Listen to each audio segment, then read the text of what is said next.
Бүгін Сахана ротын сырдатачы, Биллилях общественный деятель, Вахала Никипереп күлімнер тұрабыт күні. Бұл біле күнген анжы Кускайга Национальный библиотека жетігар райынан тұрар күлімнер мемориальны доскатыгар себекке жарбатын республика салалтата народ депутаттара общественнаға аймақ білі жаны урдылар. Вахала Никипереп Саха серен историятыгар суриячы драматур онна тылбашыт бұғытынан кирбіді. Кене Сахалы тылынан бәчәттәмет бастакы усуран айымня аптара, әмия бастан Сахалы бәчәттәмет қағыттар, сурналар, тахарачылара редактордара. Оны тәңе Национальный театр бір түртәчінен болыр. Отын тәрәхін етінен ежегодник Саха театра театральные сезоны 2011-2014 годов кенегені сұрақтайтылыр.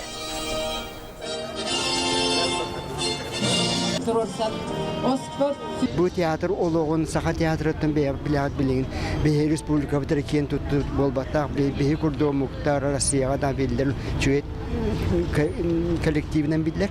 Онына ол кені олығын туғылыр кені туғынан сүрі үс сыллақ, бүтек үс сыллақ театралының сезоны қолбан туақ бол бұтын, туақ таққа бұтын, туақ бұтия бол бұтын бардың келдерілінде бұл ежегодник.